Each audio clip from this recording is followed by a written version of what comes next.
This is your host, David Yanez, and you're watching Ignite Your Day. God bless you. Thank you for tuning in to our broadcast. We're excited to see what God is doing and changing in people's lives today. We are currently in a crazy situation around the world, and I tell you right now, God is something that you have to really look at and say, God, I know that you're changing things every day and almost overnight. Everything was changed. Just to give you our little bit of our situation and story is me and my wife were going to Hawaii the very week before they announced that the entire country was going to be in a 30-day self-quarantine or lockdown or shelter in place. We got on the plane on a Tuesday. By the time we landed on a Wednesday, by the time we landed on Wednesday evening, we found out that the whole city, the whole country, the United States was being locked down in a way of self-preservation, self-quarantine. And me and my wife we're going to the Hawaii for 2 weeks to preach. Now, we've been seeing the news. We've seen the news going on weeks before that, seeing where this virus, the coronavirus, was hitting, COVID-19, coronavirus, whatever you call it. And we were over there excited about what just going on this trip to Hawaii. We're excited to see what God was going to do. But the other thing is we were just ready just to have faith and go, but we already booked the tickets. We couldn't cancel, but at the time they weren't really offering a lot of cancellations, and then all these venues were already booked to preach. And I said, well, God, we're just gonna go. We're gonna go according to your will and your way. I know that you're with me. I'm not trying to tempt God or challenge God in any way, but I knew in my faith, I had faith and had peace in my heart. And we went out there, and we flew out there, landed in Maui. And when we landed in Maui, I think that's when we got to our place that we're staying. We're watching the television, and we get an announcement that now, mind you, Hawaii's 5 hours behind at the time zone we just left. So it was evening in Hawaii, but it was overnight where we were at, where we just left at. And during that time, I'm telling you, you got to have faith. You got to encourage yourself. You got to say, hey, God, I know you're with me. No matter what the circumstances throw at you, you have to be confident that God is able to do what he says he does in the Word of God. A lot of my travel, I've traveled to India, I've traveled to Kenya, I've traveled to Mexico, I've traveled to Peru, and a lot of those trips, the first trip is usually the trip where I have to have faith that God is doing something and that God is going to change something and God is going to make something happen, because I don't know some of the people that I'm visiting. We're talking back and forth. We have a friend that we may know each other, or it may be just a relationship that God just puts together, and it just comes out to how it comes out. And so I go to these places, and by faith, by trusting God that he's going to be there no matter what, he's going to be there to take care of me, and I'm going to be fine. There's no difference in traveling during this pandemic or before this pre-pandemic, before they classified as a pandemic in the United States.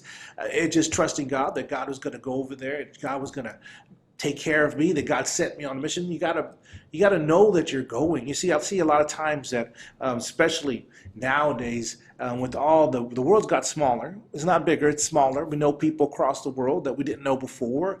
We're able to talk to them on social media back and forth. It's like they're next door. But let me tell you, they're not next door. They're not next door. We may be over there believing that, hey, I know this guy, he's in, say, Egypt, or he's in Kenya, and I know this person, and they're really cool. But you really don't know the region. You don't know the area. You don't know how to get into these countries. And yeah, you can get a passport and a visa. I've seen so many people make mistakes this way, and they find a friend online that really excites them in faith, and they go out there and they try and minister, and then they come back sick. There was this young man that was in Hawaii one time. I was out there, actually went to the hospital to pray for him. He was brought into one of these youth ministries and young men's ministries, young men's ministries. Was so excited, but he came in ready to do missions. On his first mission trip, he had faith that he was going to go out there. He didn't know the medications he needed. He didn't know the shots he needed going into this region. He caught, I think, a flesh-eating bacteria, a parasite inside his body. And I'm preaching in Hawaii on the Big Island. They said, would you go over to Oahu and pray for this guy in this hospital? And I'm just telling you an example of what happens when you just go out there and you think that you're going to go because it sounds like a great idea. You feel okay about going, but did God send you? Did God purposely say, you're going to be okay? Did God say, this is the mission that I made for you? Is that what you heard? Because if you heard that, you're going to be fine. But if you didn't hear that, you're going to have some issues. You're going to have some problems because things are going to open up. Now, God protects you, but then you're going to go over there and you're going to be out of the will of God. And when you're in the will of God, let me tell you this. I found this out. When you're in the will of God, there's provision. There's not only provision, but there's protection. And not only is there protection, but there's a plan on where God is taking you and what God is doing with you. Now, I'm telling you right now that if you go out there and that happens, you may have the story that I'm going to finish up right here and telling you, is this young man was in the hospital. He lost his legs and his arm already, one of the arms, and he was laying in the hospital bed. I went to go pray for him. I tell you what, no matter how much faith I had, no matter how much faith that we all had, that guy was gone. We're talking to him. We're trying to encourage him. He could barely hear us, barely see us. We prayed the prayer of faith. And when you pray the prayer of faith, you just trust God. You just trust God that he's going to do something, that he's going to change something, that he's going to make something happen. We prayed, and I think about a week or two when I got home, I got a message from my friend that met me at the airport, and they said he didn't make it. They said that he died overnight or something like that. But anyway, he passed on. So there's a lot of people that go. I know another guy that went to India, and when he went to India, he just met some friends online that were people of faith and churches that he started to support and be a part of. And when he got there, let me tell you this, he was there maybe a day, not even 2 days, and he's driving back and forth in these taxis. Now, I don't take taxis when I'm in India. I have a personal driver. I have personal friends that I know that have hired someone or know of someone that has been driving for a long time and have vetted this person, because India is the worst place. Now, Lima, Peru was one of the worst places I've seen driving, but India was #1 in the worst place to be driving. And he was in a car wreck. And he was in this car wreck, and I don't know how long he was in the hospital, but he had to go to an Indian hospital, which is not the best thing. Was he outside the will of God? Possibly. I don't know. He just picked up a friend online and supported his church and ended up in the hospital maybe 3 months later while visiting that person. I am thankful. That I pray that I hear the word of the will of God, the voice of God, and the plan of God whenever we're traveling, whenever we're doing the things that we're doing. I'm believing that God is with me. I'm believing that he's part of what we're doing. So we get out there to part of Maui. We hear this news, and we hear this news online. Our President Trump, is telling us that it's best to stay home and not travel right now. We just got off the plane. We got 2 weeks of work there in the islands. We're talking about 3 islands. God has created something very, very wonderful that we're able to minister to 3 islands and do the work the Lord sends us to do, and have places to stay. In most places we have, or at least on the Big Island, have pretty much places to stay. Oahu working on that, and Maui working on that. But we have places that we're preaching, and we have a full schedule. I can literally stay out there for a month and not finish preaching in all the places that God has opened up. It's a blessing to see what God does. But I'm looking over there and I see that this whole thing's going crazy, and I just crack up. I laugh because I know that God has sent me. When God sends you, he protects you. And I've had too many trips, too many places, too many mission trips, too many just works of God that God has sent me to do. Too many to not know when God is with me. I know when God is with me. I know when his peace is upon me. I know that he has a will for me. So during that time that we're out there in Hawaii and Maui, we're there to visit a friend that we just met from another island that put us together, and a pastor that we're going to do ministry together. in October, hopefully. And we're just excited to meet this guy. We're ready to start doing the work with what the Lord has on Maui. But a lot of times ministry is just fellowshipping and just meeting people and just trying to find out where God has you to fit into where the other person's vision is. So you don't force yourself. You just offer what God shows you to offer in faith, and they see, and God will go before you on most of these meetings, and mostly all the meetings that I've had. And I tell you what, we were there. We had a great fellowship with my brother and sister, and we had a good time. Prayed for their church. Took us to this restaurant, Mama's Fish House. It was so amazing. It was so amazing, the food. They just played after plate of wonderful food, and we visited. We talked. We planned for October, but in that time frame, the stores were still open, but there was stuff being taken off the shelves quickly. And the first thing in Hawaii that goes off the shelf whenever there's a storm, whenever there's a warning from the government, they get all the toilet paper. And I'm sure America went through the same thing. I'm sure the 48 states, or all 49, 50 states went through it, but I know the 50th state that we're in, they took all the toilet paper that was available before this was even released as a big pandemic. So we're over there looking through this stuff. Now, I was smart. I knew this was going to happen. I've been to Hawaii many times. In fact, when I was in the military, I was stationed in Hawaii and for quite some time. And the funny thing is this, that I packed some toilet tissue before I went to Hawaii. I took some rolls, squished them down, stuck them inside my bag, and just in case Hawaii goes crazy, I have a couple of rolls, I'm okay.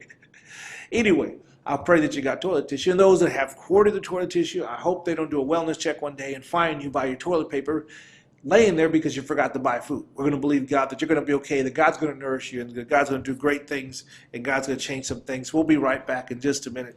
God bless you, and we'll be right back. Hi, this is David Yanez, and I want to thank you so much for listening to our broadcast. Today I want to offer you some very special collections of books that are mine personally that I want to give to you. I'm going to offer you Ignite Your Faith, the book that has been all over the world and has touched people all over the world. It's about healings, miracles, signs, and wonders. I'm also going to offer you the CD, Ignite Your Faith, which is not an audio book, but 3 healing services. These healing services have been anointed, blessed, and record them in Sid Ross Studios, and many people have been blessed with testimonies of deliverance and healing. I'm also going to offer you The Recruit and Almost Out of Grace, my other 2 books. These are my first 2 books. The Recruit's about me when I was in the military, and about divine revelation, miracles, and healing while I was in there, intervention by God. And Almost Out of Grace is a book about relationships. And both men and women have been so blessed with it, it has touched their lives. We're going to offer this offer. It's called Ignite, offer number 148. For $50 or more. For $50 or more, we're going to send you all 4 products. You're going to be blessed with them. You're going to be encouraged with them. And most of all, you're going to help move this ministry forward. God bless you. Remember, you can go to our special website. You can go to give us a call, or you can write us. Give us a call, go to our special website, or write us. Include, if you write or call, mention 148 or write down 148 Ignite so we know which package to send you. God bless you. Thank you so much for listening to our broadcast.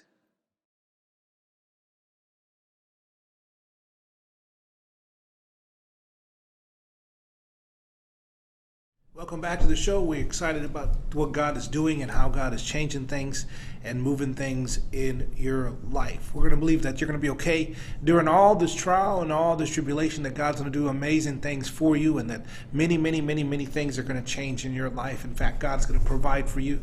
I was sharing before we went to break was about going to Hawaii and being a part of the ministry out there, even though that we heard of this possible pandemic hitting the U.S. and how quickly airlines will change. Now, I know from traveling that airline schedules will change quickly. They will change quickly when things like this happen, and you have to be ready and willing to move and make quick decisions, and a lot by prayer, a lot by just trusting God that God is going to do something. When I was, oh my goodness, I was in Kentucky one time preaching and just doing the work of the Lord and preaching at a church. Well, something happened with that church. A very demonic thing happened. I'm not going to go into too much detail, but the pastor was upset with me, and this was a crazy thing that happened, his board and everything. Well, I found out that there was a storm back home in the States, and during this storm, I was having to get from point A to point B. I have to go to Atlanta from Kentucky. From Kentucky to Houston, there was no direct flight. So during this time, I was concerned how I was going to get back, and I knew I had a flight later in that afternoon. So I'm packing stuff. I think I'm going to be okay. I'm not too concerned, but it's in the back of my head. You know how that is. It sits in the back of your mind and trying to figure out how you're going to get through there. And as I'm going through trying to figure things out, just relaxing, I'm packing my bags, I'm getting ready to go. I got a couple hours to have lunch with the pastor, and then from there he's gonna drop me off at the airport. Well, the airline calls me, and when the airline calls me, they let me know that there's a problem with the flights, that the Houston airport was going to be shut down by the time my flight took off from Kentucky to Atlanta, that I have to be stuck in Atlanta. And I'm like, I'm not going to be stuck in Atlanta. I'm not going to be at the point where I can't get home. And I'm surprised that they called me. And at that time, I was a high level in the medallion clubs that they have, or whatever, the Fluker Flyer Club for this airline. And so they called and let me know what was going on. And I asked them, well, what's my options? Can I go earlier? What if I leave right now? What do you have? And they go, we have one flight going to be in Atlanta that would actually fit a schedule, and I can get you into a flight from Atlanta to Houston. You'll be 3 hours early, which you'll miss the cutoff time. And I'm like, well, I'm not doing anything. I'll just have to let the pastor know. But I go, how soon do you need to know what I need to do? And the lady's like, you need to let me know right now. Right now. Because I have one seat left on both flights, and I need to know now so I can get you on there so we don't lose this ticket. So you have to make a decision. You have to be able to pray, and you have to be able to just believe what you're hearing God and make a decision in minutes. So that's kind of reminded me of what this trip to Hawaii was going to be like. But during that trip to Kentucky, I'm on the phone with this place. I'm praying for direction. I'm just not going to make a decision. I'm praying for direction. I'm trying to get peace in my heart. And right at that time, someone knocks on the door of my hotel. And that was not much the hotel I would stay at, but it was a really bad hotel, was it, to be very honest. And I went over there, opened up the door, and it was a gentleman from the church, one of the ushers. And he just looked at me and said, hey, how are you doing, Pastor? And first thing I asked him, I didn't ask him why I was there, or why he was there. I didn't ask him anything else but this. I said, do you know how to get to the airport? How far are we? This flight left at noon. It is 11:20, 11:15, or 11:10 where I'm at. And I'm wondering how far the airport. He goes, it's 5 minutes down the road. I worked there. I was like, really? I threw him my bags and I said, throw them in your car. Can you give me a ride? He goes, absolutely. I'll take you wherever you want to go. I threw him the bags, and I went and I told the lady on the line, the customer service rep, I said, book it. Book me on the flights. Get me on the flights. I'm ready. And she's like, got it.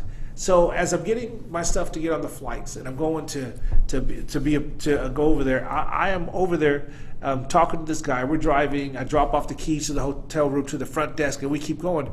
He said, the reason I'm here is because the pastor is coming with some men, and I'm scared from what I was hearing last night that they're going to hurt you. And I even heard that they have a gun. And I got scared, and I ran over here to get you. And another reason is I need prayer from something in my life. Could you pray for me? And I said, absolutely, sir. I appreciate you getting me. And we're heading to the airport. Well, at the time we're heading at the airport, the pastor and this group of men are coming. And I don't know if they had a gun or not, but they're coming down the road. And my friend looks at me and he waves at him. I'm like, don't wave. I go, who are you waving at? He goes, that's the pastor.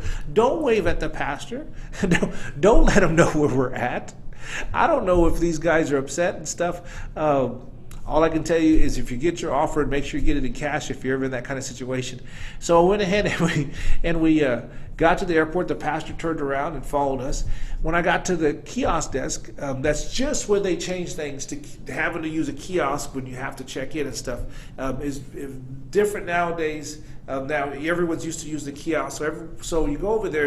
At that time, you had to have the boarding pass, or you had to have the confirmation number, or your ID, or a credit card. I remember that's how the kiosks worked back then. And my confirmation numbers changed because they went and move my flight. So I get to the kiosk. The lady was unhelpful behind the desk. She goes, use the kiosk, sir. Use the kiosk, sir. And I'm trying to hurry up because I know this man is behind me. And I explained to her, not that the person was coming behind me, because the pastor eventually caught up and ran into the airport to catch up with me. I looked at the lady and said, ma'am, they changed my flight. This confirmation is no longer any good. I'm supposed to fly at 4. They'll be flying me out in 20 minutes. She's like, well, you better get to your plane. And she went over there and she pushed the numbers in there to do whatever she had to do. She put up my name and she get my tickets printing out. During this time, the pastor's coming up right behind me. And right when he's coming up behind me, a lady comes up, and at that time I had my Bible in my hand, and she goes, oh, you're a preacher, you're a minister. I go, yes, I am. I go, but there's the pastor of the church I just preached at, and he's right there. So she ends up talking to this guy, stalls him for a few minutes. I get my ticket, put the bags on the thing, and they take it inside. I start walking to the security, to TSA. I'm walking to TSA. At the same minute, this pastor is right behind me, and he's right on my heels almost. Right on my heels. I am trying to get there as quick as I can, but without running, I'm rushing through the TSA, and I'm thinking, I hope there's not a long line. I hope I can get through. Now we're in Kentucky, and the Kentucky airport, I forget where, Louisville, and he jumps, the TSA guy sees me rushing and sees the man reaching for my shoulder. I move my shoulder and keep going a little bit faster just to get outside of his reach. The TSA guy sees me with the ticket and says, you got a ticket, sir? I go, yes, sir. He goes, just go right through. I'm like, what? He steps between me and this pastor. He steps between me and this pastor, and he says, sir, go in. Just go around. Don't even scan your stuff. Just walk around. I walked around with my bags. He looked at this man that seems to want to harm me and take me outside. He wanted to talk to me outside. And he said, sir, do you have a ticket? No. Do you need to leave the secure area? Don't make me take you in. You need to leave. This man left. Now that is one of the situations that I can tell you this, that I did jump on the plane. I did go and preach at this place. It may have been outside of God's will on some part of this place, because I don't know. It became really, everything went south. Maybe the second, third day I was there, I was casting out demons in that church, and almost everyone was demon possessed. And I'm like, what did I do? So what I'm telling you is I've experienced going places where you're not supposed to be, but also I've experienced in having to trust God to get you back home and believe God that you're going to make it without any other inclination but the Spirit of God, and trusting. And God got me home. In fact, I got home, and guess what? That was Atlanta's first big major snowstorm that shut down many businesses, shut down many places, because when I was on the plane, I was praying, God, that storm is not going to hit Houston. I'm going to land on time. In fact, they bumped me up to first class on the second leg leaving Atlanta, and then the snowstorm that was supposed to hit Houston went over New Orleans and hit Atlanta, became their worst snowstorm. It's amazing how God takes care of you. It's amazing what God does. It's amazing that God is amazingly doing things. But those are just a little bit of examples of just how God, you have to hear God and have to know that God is sending you, because God is awesome. We'll be right back in just a minute. God bless you. Hi, this is David Yanez, and I want to thank you so much for listening to our broadcast. Today I want to offer you some very special collections of books that are mine personally that I want to give to you. I want to offer you Ignite Your Faith, the book that has been all over the world and has touched people all over the world. It's about healings, miracles, signs, and wonders. I'm also going to offer you the CD, Ignite Your Faith, which is not an audio book, but 3 healing services. These healing services have been anointed, blessed, and record them in Sid Ross Studios. And many people have been blessed with testimonies of deliverance and healing. I'm also going to offer you The Recruit and Almost Out of Grace, my other 2 books. These are my first 2 books. The Recruit's about me when I was in the military, and about divine revelation, miracles, and healing while I was in there, intervention by God. And Almost Out of Grace is a book about relationships. And both men and women have been so blessed with it, it has touched their lives. We're going to offer you this offer. It's called Ignite, offer number 148. For $50 or more. For $50 or more, we're going to send you all 4 products. You're going to be blessed with them. You're going to be encouraged with them. And most of all, you're going to help move this ministry forward. God bless you. Remember, you can go to our special website. You can go to give us a call, or you can write us. Give us a call, go to our special website, or write us. Include, if you write or call, mention 148 or write down 148 Ignite, so we know which package to send you. God bless you. Thank you so much for listening to our broadcast.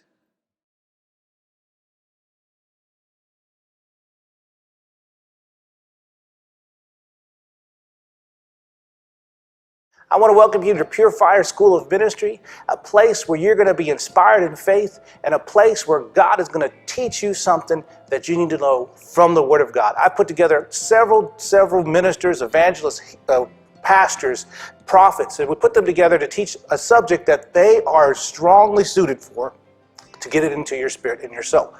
You can take it online, and you can take it at your own pace. You can take one course, or you can take all the courses. It's completely up to you. And what my goal is to inspire your faith through the teachings of great women and men of God, and to make it accessible and affordable. If you go to our school, you'll see that it's affordable for anyone, whatever part of the world you live on, to be able to take it in. And I really believe that Pure Fire School of Ministry will challenge you and get you motivated to do something for God. Back of the show, we only have a few more minutes, so I just want to encourage you that it is time that we stand in our faith. When we don't have any answers, we have to trust in God's knowledge of the situation and pray for that knowledge, because God said He'll give you wisdom and He'll give you knowledge. And we have to believe that God is going to move in a great way no matter what. A lot of times we don't have a lot of time. In some situations, you don't have a lot of time to make up your mind. But I believe that God will move in great ways and do great things for you when you trust Him, when you hold fast, and you don't be afraid. You don't let fear motivate your response, but you move it out of faith. And when you move it out of faith, you're going to see God do some wondrous things for you. So trust God that He's able to move it. Trust God that He's able to do the things that God says that He will do. And trust God that He's able to move in a mighty way no matter what happens and what comes against you in life. Know that God is going to move you, and God is going to move it greatly in your behalf. Now, I had to trust Him going to Africa, like I told you, India, and I have stories on that in our next few shows. But I could tell you Kentucky was something that I missed God on. I probably shouldn't have been out there, but God still got me back. Even during a storm and someone chasing me to the airport, God got me home. Why? I may have been out of the will here and there on that part. I wasn't hearing Him about going that way. You don't know what's going to happen when you start working against people that are working in demonic. I didn't know the church was full of demonic people, but I found out really quick, and I cast them all out, and I got on a plane and came home, and God got me home safely. Why? Because I focus on God's word, God's faith word, and I don't focus on fear. And because I don't focus on fear, I don't respond to fear. I respond to faith. God bless you. We'll see you next time on our show.